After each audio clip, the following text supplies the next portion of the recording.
Hey everyone, welcome back to Leosophy. This is the fourth, I think, part in the psychology series, and I'm going to be talking about obsessive compulsive disorder and Tourette's.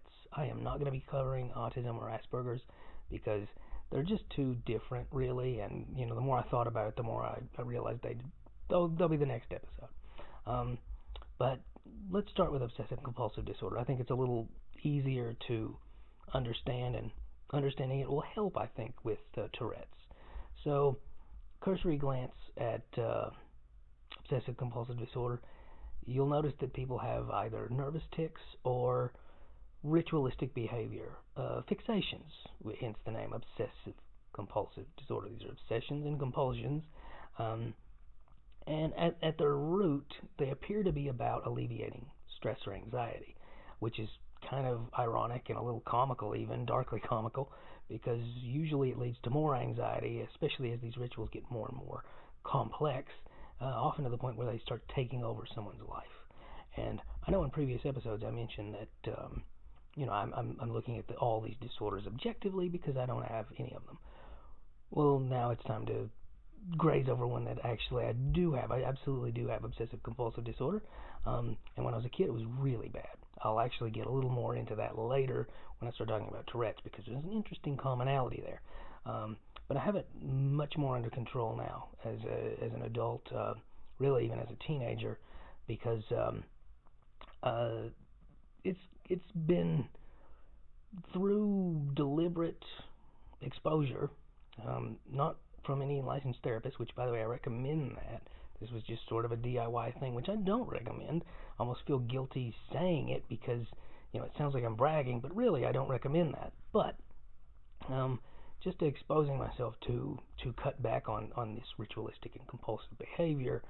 Um, Really, at this point now, it's just, the volume on my TV has to be an even number, and I wash my hands way more than I should. But these behaviors, there seems to be, when people can't control a lot of other facets of their life that your average person probably is in control of, they start turning to other means, things that they absolutely can control, little rituals and things here and there, which I think to some extent, I think there is a spectrum to that. I think everybody has something kind of like that. Everybody has creature comforts, for example, that when they don't have access to, they become a little more agitated and more anxious. Little bitty things like their favorite coffee cup or um, some kind of snack they always have on hand, and then they go to a friend's house or they're on vacation and they don't have those things and they get stressed. I think there's a connection there between ritual and dopamine and serotonin, which alleviate anxiety and make people have just a general feeling of well-being. Case in point, we're creatures of habit. If tomorrow you woke up and you did everything opposite, everything, 100% opposite. You woke up and if you take a shower, no, you're skipping your shower. Um, you normally brush your teeth in front of the bathroom here, brush your teeth in the kitchen. You usually skip breakfast. We'll have a big one. You have a big breakfast, skip it, or have a flipping Cliff Bar or something. You see how that works? You see how that might agitate people? You take the other way to work. It's 4 minutes longer. We'll leave 4 minutes earlier. Little things like that. They can really agitate people because we are creatures of habit. We become accustomed to things, and channels form. Neurological channels form in our brains when we get accustomed to doing certain things. Well, if someone feels a lack of control in their daily life, they may engage in rituals to alleviate these sorts of stresses. And this can manifest in different things, flipping the light switch is an even number, things of that sort. And more commonly, for people who are apparently OCD, because it's very easy to hide most of these behaviors. But people who are like really, really, their rituals are noticeable. They often manifest in the forms of what are called nervous tics. Now, this is what I find interesting about, this is why I brought up Tourette's as well. There seems to be a connection there. And I should mention that not only is that by the way, that wasn't an OCD tic. I wasn't doing that to illustrate things. A mosquito flew really close to my ear, or something. Where was I now? Oh, these tics, they are often um, they alleviate stress, but they're very visible. Like you might see somebody refuse to step on a crack, for example, and so they're walking funny. Which I think that's where that little superstition comes from. I think a lot of superstitions actually originate in sort of a cusp between OCD and Tourette's.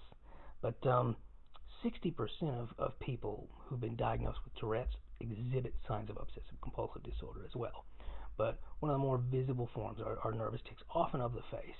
I've seen this a lot just out and about. You'll meet somebody and everything seems relatively normal, but you maintain eye contact for too long, or they think of something that stresses them out, and all of a sudden they're just, or something, some peculiar behavior will crop up, will manifest.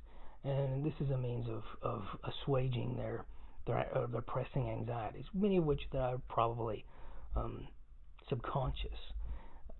Additionally, the more interesting thing that you see with Tourette's, and it's what people think of. People, by the way, Tourette's usually is the vast majority of people who have it. They exhibit physical tics. They do peculiar things like that. Whereas people associate it with coprolalia, that is to say, copros meaning feces and lalia meaning language, swearing, insulting people, that sort of thing, and that's largely because of media. But it does exist. And it makes perfect sense when you think about it, because what do people do when they're stressed? When they want to alleviate anxiety? Somebody without Tourette's, somebody without OCD, you stub your toe on a table. What do you do to alleviate that immediate tension? There's traffic. What are you doing? What do you do to make yourself feel better? You swear. You say rude, angry things. For whatever reason, there's a linguistic connection between that and sort of a threat response. The same, as I mentioned before, neurological channels, the same network, the same wiring, which is very primitive, not very cognitive, even though language itself is a much more cognitive and modern thing. They tend to overlap with fight or flight. So that alleviation of stress that we get from running from a predator, or, and this is gross and unfortunate, and I'm glad I've never personally seen anybody do this, but when people get in really bad conflicts where they're terrified, they piss themselves. Well, even though I'm sure that's very embarrassing and horrible, later on at the time it causes an emission of dopamine and serotonin, because it's going to make them lighter in weight so they can run. That particular bit of wiring predates clothing is why.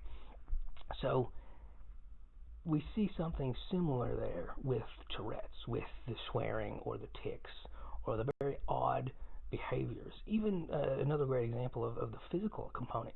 If someone did this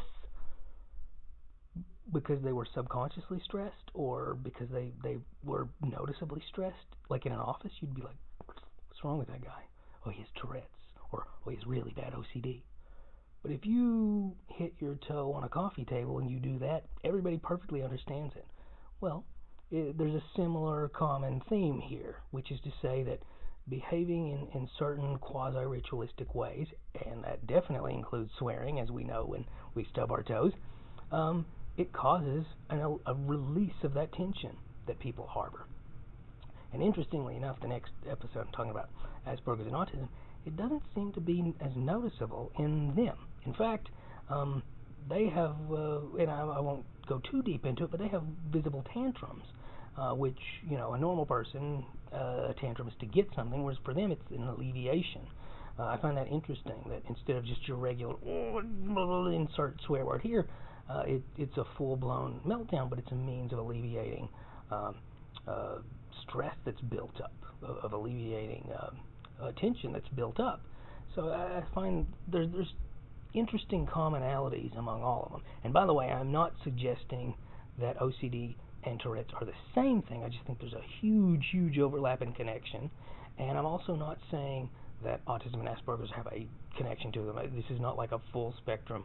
I know it's so easy, especially with modern psychology and sociology, to act like everything is just sort of bleeds into everything else, but that's not what I'm saying at all. There's definitely a taxonomy here. It's just there's obviously also some connections, kind of like how you can see taxonomic connections between, say, an alligator and a heron, but I don't consider them to be the same thing. So really the crux of it has to do with control. And where I was going with this about the connection between OCD and Tourette's, when I was a kid, and I won't go too deep into it, but there was a very real lack of control, of agency over my own life. And so it manifested in increasingly bizarre ritualistic ways. It started with a fixation on even numbers, and then it gradually became tics that for whatever reason nobody ever addressed, which is the weirdest thing about it. Nobody was like, what's going on with this guy? To a point where, if I, like say, I touched a desk with one finger, I don't know why I had to exhibit that just now, I would have to touch the rest of my fingers, and then because 10 was not as good as 12 for whatever flipping reason I had in my head, I would do that. That is insane, in my opinion, but I would do that, and it would alleviate the stresses of not having agency over my life. Gradually, it became more complex, and the numbers had to become more just higher and more difficult to achieve. It's complicated. And finally, it got to a point where I realized, this is starting to interfere with me being happy. I just sort of had, an aha moment when I was about 13, 14. And so I just started deliberately depriving myself of these rituals, which was very difficult and stressful, to a point where I think, if I recall, that's when I started losing quite a bit of weight from stress, no joke. But ultimately, and that's why I also encourage, using a third party to help with that. But ultimately, it did decrease it, and that is something I have also noticed, is that exposure therapy also tends to help tremendously with both obsessive compulsive disorder and Tourette's. And my personal recommendation, in addition to finding a third party to help, is find something that you have control over.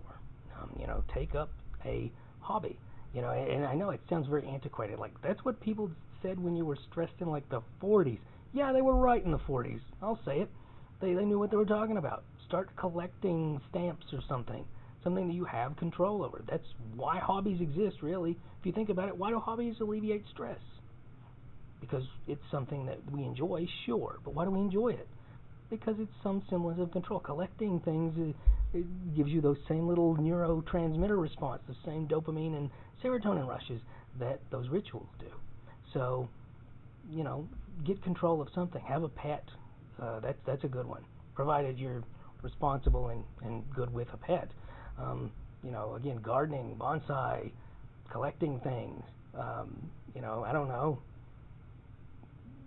Something that you're passionate about, something that you can have control over. And that's a really great way of sort of veering those compulsions into a positive direction rather than a negative one, because society, they see somebody who has a coin collection, they think, he collects coins, he's a numismatician, they might know. But if they see you doing that, well, that's not nearly as a well-adjusted way of dealing with stress. So that's the connection, though, that they have. It's interesting how we jump from anxiety to obsessive-compulsive disorder and Tourette's when there's similar underlying issues. Really, oxytocin, serotonin, and dopamine and adrenaline, those four, it's amazing what all they do and what all they control and how they sort of manifest in most of the things we're going to be covering, really. With the exception being maybe the dark triad, but I don't really know anybody's studied the neurological components of that.